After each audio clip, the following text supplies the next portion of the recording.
നമ്മൾ chicken വറക്കുമ്പോഴും chicken കറി വെക്കുമ്പോഴും അതിന് നന്നായിട്ട് ടേസ്റ്റ് കൂടണമെന്നുണ്ടെങ്കിൽ മസാല നന്നായിട്ട് അതിൽ പിടിച്ചിരിക്കണം. അപ്പം നമ്മളൊരു 4-5 മണിക്കൂറെങ്കിലും അതിൽ മസാല പുരട്ടി വെക്കുകയാണെങ്കിൽ വളരെ ടേസ്റ്റായിരിക്കും.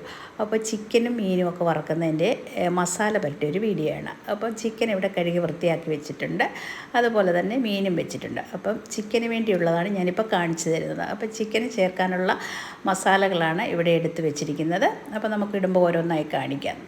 ഞാൻ 2 സ്പൂണ് ചിക്കൻ മസാലപ്പൊടി എടുത്തിട്ടുണ്ട്. അതിനോടൊപ്പം തന്നെ കാശ്മീരി പൗഡർ 2 സ്പൂണ് ഇവിടെ എടുത്തിട്ടുണ്ട്. ഇനി നമുക്ക് ഒരു 1.5 സ്പൂണ് മല്ലിപ്പൊടിയും കൂടെ അങ്ങോട്ട് ചേർത്ത് കൊടുക്കാം. അതിലേക്ക് കുറച്ച് കുരുമുളക് പൊടി, അതും 2 സ്പൂൺ എടുത്തിട്ടുണ്ട് കേട്ടോ.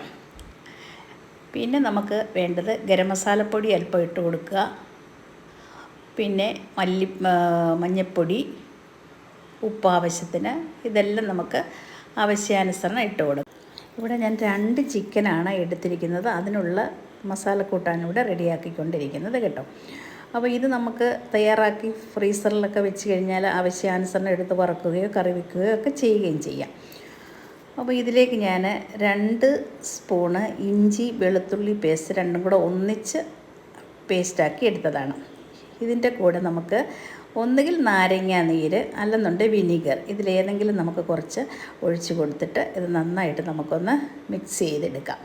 അപ്പോൾ ഇവിടെ ഇഞ്ചി വെളുത്തുള്ളി പേസ്റ്റ് അരച്ച് കഴിഞ്ഞപ്പോൾ മിക്സിയിലുള്ള ഇത്തിരി വെള്ളം കൂടെ ഒഴിച്ച്, ഒരു തുള്ളി വെള്ളം കൂടെ ഒഴിച്ച് അതൊന്ന് നമുക്ക് നന്നായിട്ട് അതൊന്നെല്ലാം കൂടെ ഒന്ന് മിക്സ് ചെയ്ത് എടുക്കാം കേട്ടോ. ഇത് മിക്സ് ചെയ്തതിന് ശേഷം ഇതിലേക്ക് ഞാൻ നല്ല വലിയൊരു സ്പൂണിലേക്ക് കുറച്ച് ഓയിലും കൂടെ ചേർത്ത് നന്നായിട്ട് നമുക്കിതൊന്ന് ഇളക്കാം. അപ്പം നമ്മൾ ചിക്കനെല്ലാം ഇവിടെ റെഡിയാക്കിയിട്ടുണ്ട്. ചിക്കൻ കഴുകി വൃത്തിയാക്കിയതിന് ശേഷം അതിലെ വെള്ളമൊക്കെ മാറ്റണം കേട്ടോ നമ്മൾ ഈ മസാല പുരട്ടുന്ന സമയത്ത്.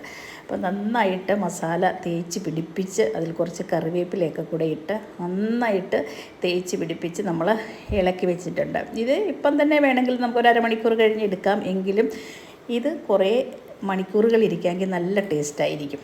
അപ്പം ഇതെല്ലാം പുരട്ടി നമ്മൾ ഇതിവിടെ വെച്ചിട്ടുണ്ട്. ഇനി നമുക്കിത് പാക്ക് ചെയ്ത് നമുക്ക് ഫ്രീസറിൽ എടുത്ത് വയ്ക്കാം. അപ്പോൾ ഇവിടെ ഞാൻ ഫിഷ് എടുത്ത് വെച്ചിരിക്കുന്നത്, അതിൽ ചിക്കൻ മസാല ചേർത്തിട്ടില്ല, ബാക്കിയൊക്കെ ചേർത്തിട്ടുണ്ട്. അപ്പോൾ ഇന്ന് മെയിനായിട്ട് ഞാൻ കാണിക്കുന്നത് ചിക്കൻ പുരട്ടിയതാണ്. അപ്പോൾ ഇതുപോലെ പാത്രങ്ങളിലൊക്കെ എടുത്ത് വെച്ച് കഴിഞ്ഞാൽ നമുക്ക് ഫ്രീസറിൽ സൂക്ഷിക്കാം. അടുത്ത ദിവസങ്ങളിൽ നമുക്ക് കുറേശ്ശെ നമുക്ക് കുട്ടികൾക്കൊക്കെ പാക്ക് ചെയ്ത് കൊടുത്തു വിടാം ഫ്രീസറിലാക്കിയതിന് ശേഷം.